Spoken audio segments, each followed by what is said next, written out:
Kwa sababu hapa siku hizi hakuna mvua. Mvua ndio inanipa sisi koi.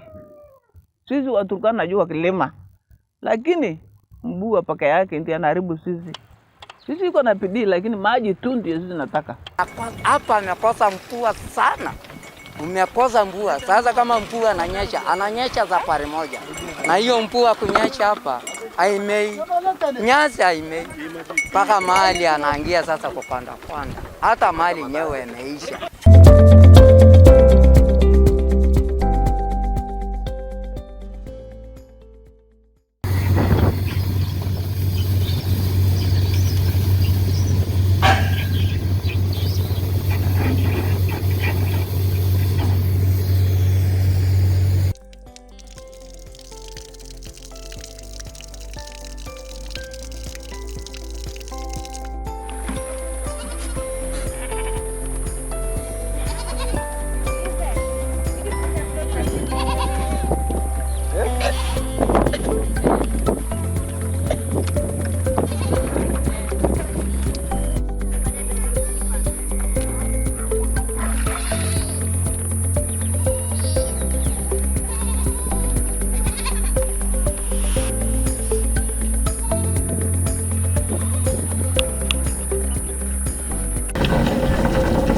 Nimeona mabadiliko makubwa kwa sababu hapa awali wakati tulikuwa hii mradi hajaingia hapa tulikuwa na shida sana.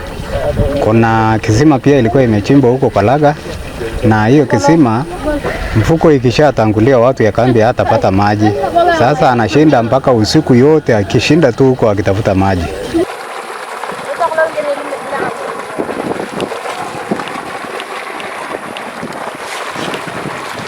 Najua nilipeana promise kuwa kwa miaka yangu mitano shida ya maji itakuwa ya kwanza sisi kupambana nayo.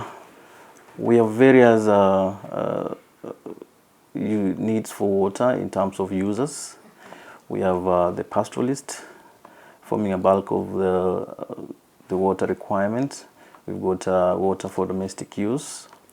We have water for agricultural purposes, and we also have water for small irrigation projects here and there.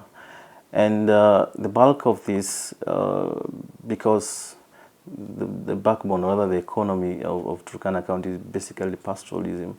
We get the need, but the bulk of the need, or rather the huge need in the livestock sector.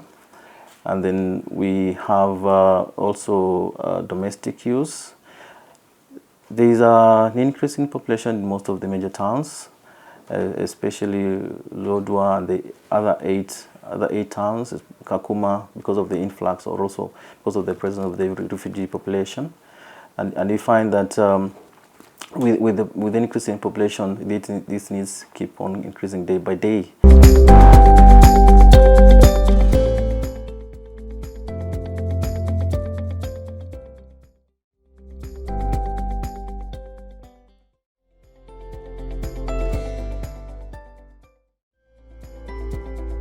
As we know, 90% of our water is groundwater dependent. So it is very significant for us to be able to understand this resource that we are not able to see and we are highly dependent upon.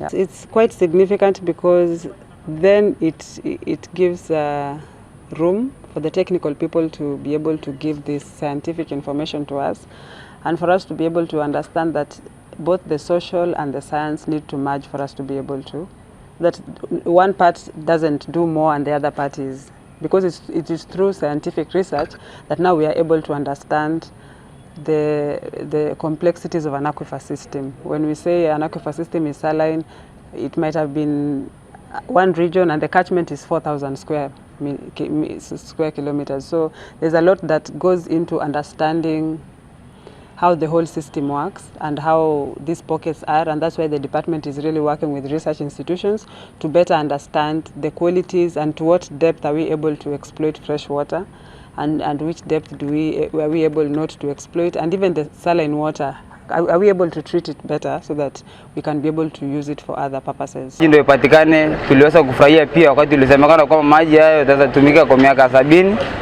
na pia vile maji imeweza kufanyia utafiti hivyo. Wale watu ambao wamefanya utafiti ya kupata maji safi, najua maji ikikuja itakuja kusaidia sisi wote kwa jumla. Itakuja kusaidia kutokea yule mdogo na yule paka mwenye hajasaliwa na yule mwenye ako sasa na wote wa Kenya wote mzima.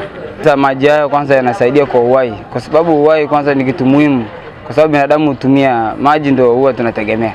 Na cha pili, kwa manufaa yetu, kwanza tutajifunza mambo ya kulima, kwa sababu hata Turkana Jawaya ni kaunti mambo ya ukulima, lakini maji hayo yatasaidia kwa upande wa ukulima ya kwanza.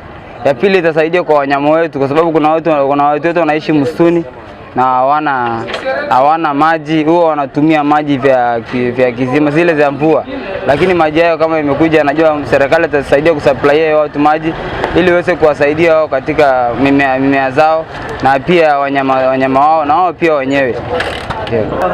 Wakati sasa tumesikia kwamba kuna iko maji ambayo imetoka kutoka wataalamu kutoka university, tumeona hiyo maji itaweza kutusaidia kwa upande wa kulima, lakini sio ati mkulima akitumia maji ya chumvi inaharibu chakula.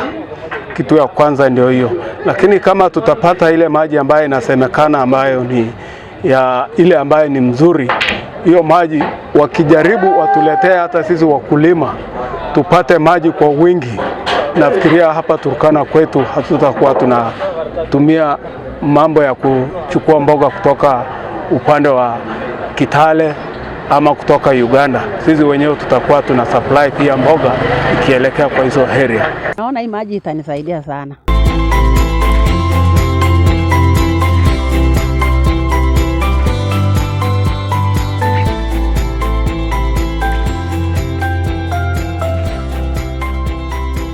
Nitaendelesha nipande hii shamba yangu hata mboga, spinach, sukuma. Nitapanda hii yenye iko ndani yote. Niongeze hata na nyanya, kwa sababu hata nyanya nilikuwa nimeweka hapa ikakauka sababu ya maji.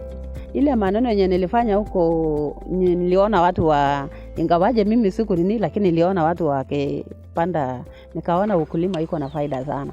Ukulima fiti yako, unaweza chuna mboga yako uuze, au utanunua chumvi, unanunua chumvi, unaweza hii mmea yako ikimea itakusaidia kidogo, maana unaweza kosa hata kitu ya kula, unaambia watu wapige. Hata kama ni mtama, mahindi ikiiba hapa hata kama ni ngapi, utapiga Panda kula chamba tu. Lakini maji inaleta tu mateso. Hii chamba. I would like to applaud and notify the public that we've got very good examples of Josephine and Margaret in Narewa, who have actually sustainably and make good use of this water by having small kitchen gardens in their homes. Not only provide food in the homestead, but also provide something for sale in the market.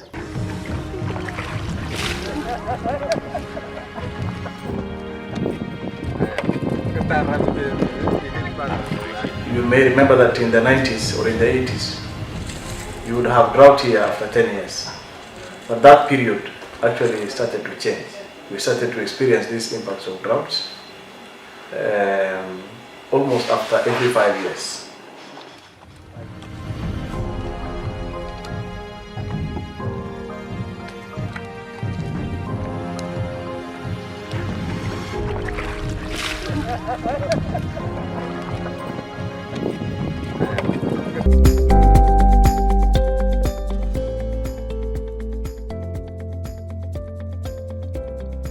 In this county, the work of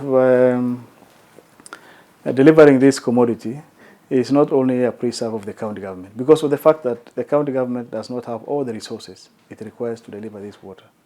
And so we rely heavily on the support of our WASH partners in the county, and we have probably over 60 of them scattered across the 7 sub-counties.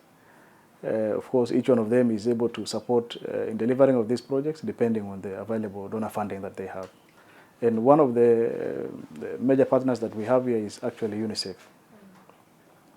UNICEF have been here for a long time, but I think over the last 4 years, they got the support from the Korean government, Korea International Cooperation Agency, where now we are implementing together with the county a project called TUCO, This is basically Turkana County, UNICEF, and COICA. And this project is actually supporting the two sub-counties of Turkana Central, where we are, and Loima sub-county, in the delivery of 76 freshwater boreholes, 10 sand dams, and of course the training of the water user groups and even some of the staff as part of knowledge transfer. So the project aims at ensuring that the communities in these two sub-counties have access to potable water throughout the seasons, whether it's a dry season, whether it is a wet season. This is what the project aims at. And some of the projects that we've been able to see actually occur, we've seen what we call integrated water supply projects coming up as a result of this. And one of them is Sopel. I think we have another one at a place called Kenya Oil, another one at a place called Lokoyo, Nakadukui, and all these areas. When we talk of these integrated projects, it means that we're able to provide water to more than one water user. So if you have a borehole in this place, you're able actually to do a water trap for livestock consumption. You do a communal water point where now the local community can be able to draw water. If there is a school nearby, you also connect the water to the school so that the pupils in that school can be able to be retained and also have access to potable water. We have a health facility next to it. We also connect it there for hygiene promotion and all these things. So this is one of the projects, one among the many other projects that we've been able to undertake with the support of UNICEF and COICA in Turkana Central and Loima sub-counties. Of course, we are doing the same with the support of other partners elsewhere, but a critical lesson for us is that we can be able to pool resources, because some of those projects actually have had the county pulling in resources, giving matching funds. Like when you talk of Lokoyo water project, for example, I think we visited there with the country director for COICA when they last came here, and I think it is one of the beautiful projects that you could see, because you would see that now water distribution is scattered because of that. What we are getting to realize is that you don't have to sink boreholes everywhere in Turkana County. If you are able to get a strategic borehole or rather a high-yielding borehole in one place, you could actually invest in the infrastructure to distribute this water to all these other localities. So this is one of the huge lessons that we're drawing from the current partnership that we're implementing with UNICEF and COICA.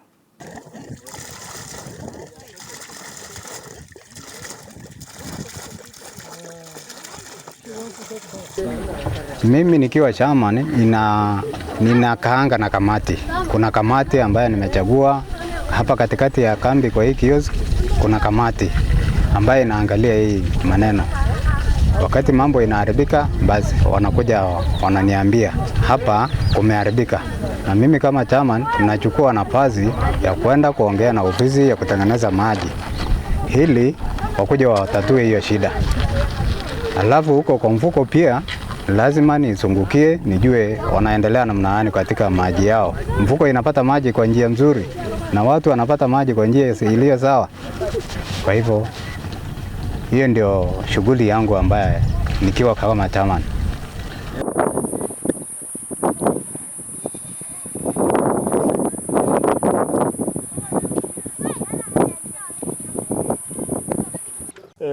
Lodwar municipality is one of course, is our main town.